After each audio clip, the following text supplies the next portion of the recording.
Olá pessoal, eu sou a professora Karina e hoje iremos dar continuidade ao nosso estudo bíblico no livro de Gênesis. O tema da aula de hoje é o que Deus criou entre os céus e a terra. Lembrando que essa é a segunda parte do nosso estudo sobre a criação. Vamos lá? Versículo do 6 ao 8. E disse Deus, haja expansão no meio das águas, e que separe entre águas e águas. E fez Deus a expansão, e separou entre as águas de baixo da expansão e entre as águas de cima da expansão. E assim foi. Chamou Deus a expansão céus, e foi tarde, manhã, segundo dia.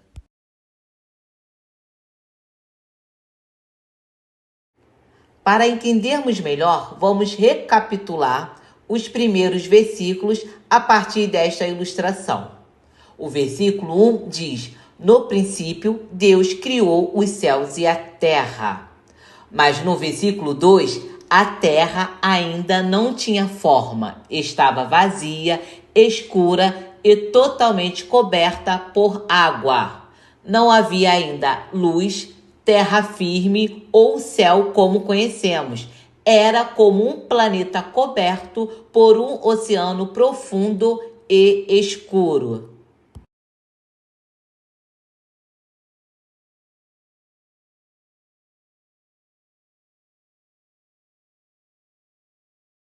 O versículo 3 vai dizer que Deus fez surgir a luz iluminando a terra, mas ainda não era o sol. Era uma luz especial de Deus começando a trazer ordem ao caos. E falamos um pouco desta luz na aula anterior. Nos versículos 6 a 8, Deus começa a organizar as águas. Ele cria um firmamento, ou seja, um espaço entre as águas. Esse espaço separou as águas que ficaram acima, como as nuvens ou águas celestiais, das águas que ficaram abaixo, mares e oceanos.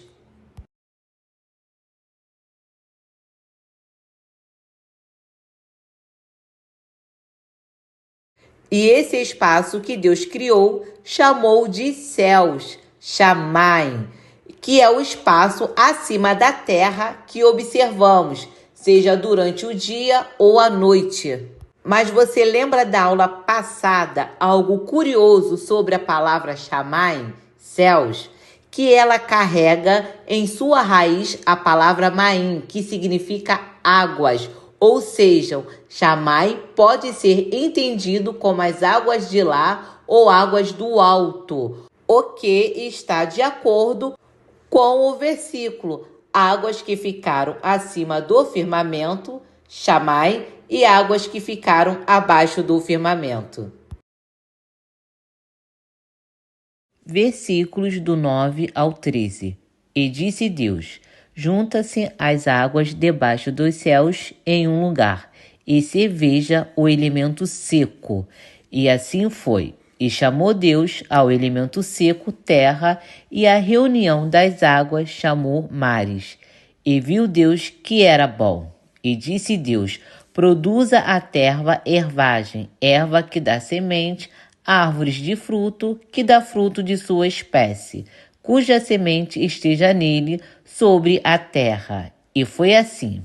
Produziu a terra ervagem, erva que dá semente de sua espécie, e a árvore que dá fruto, cuja semente está nele, segundo sua espécie. E viu Deus que era bom, e foi tarde, e foi manhã, o terceiro dia.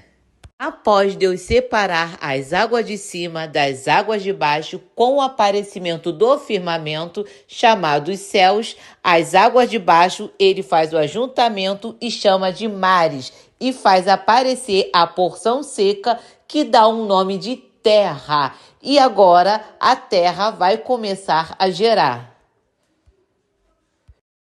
Observamos agora os versículos 11 e 12. E disse Deus: produza a terra relva, ervas que deem semente e árvores frutíferas que deem fruto segundo a sua espécie, cuja semente esteja nele sobre a terra. E assim se fez. A terra, pois, produziu relva, ervas que davam semente segundo a sua espécie, e as árvores que davam fruto, cuja semente estava nele, conforme a sua espécie. E viu Deus que isso era bom. Neste processo da criação, podemos aplicar dois princípios: o princípio da geratividade e o princípio da similaridade. O princípio da geratividade. A palavra direcionada a algo gerando algo. Deus determina, no versículo 11, que a terra produza erva verde, erva que dê semente, árvore frutífera que dê fruto, segundo a sua espécie, cuja semente esteja nele sobre a terra. E assim foi. O princípio desta lei é quando Deus direciona a sua ordem, palavra, para a terra, e esta prontamente o obedece. Deus não gera a erva verde, ele outorga à terra a essa responsabilidade que é produzir erva verde que dê semente. E também temos o princípio da similaridade. O produto gerado não vive sem o que o gerou. Como a erva originou-se da terra, logo a mesma possui a mesma genética e, consequentemente, não vive sem ela. A terra obedeceu. Passaram-se a tarde e a manhã e foi-se o terceiro dia.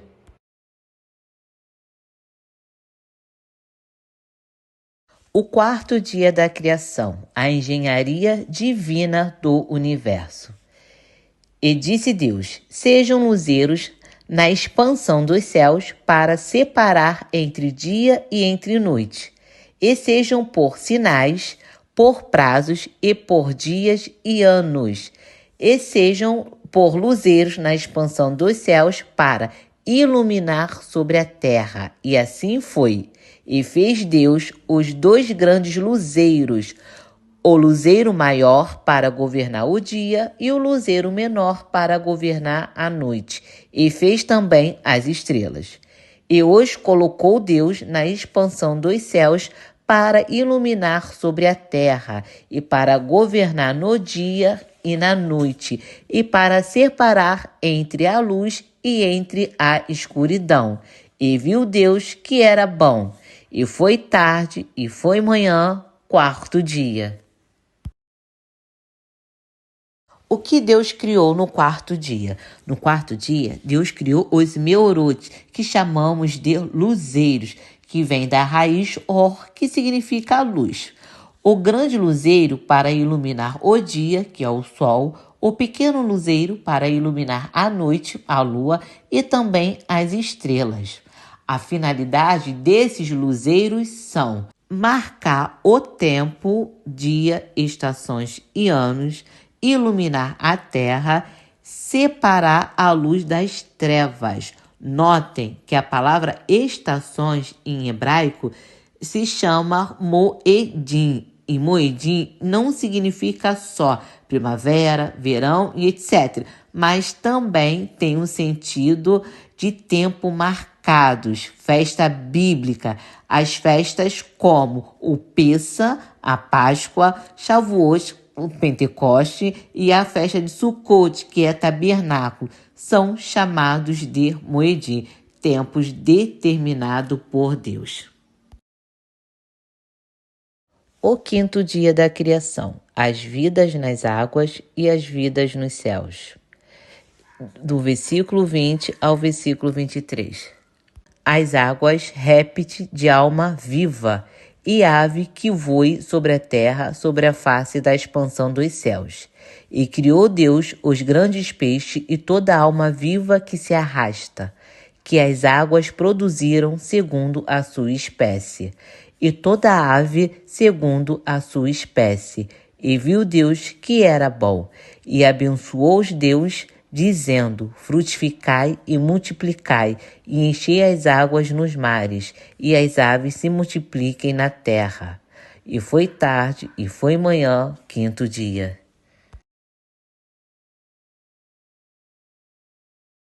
O que Deus fez no quinto dia? No quinto dia, Deus criou os grandes animais marinhos, todos os peixes e criaturas que se movem nas águas, todas as aves que voam nos céus.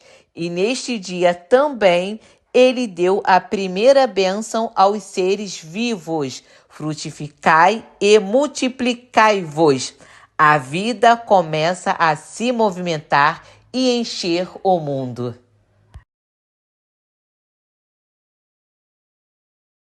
O nosso estudo de hoje.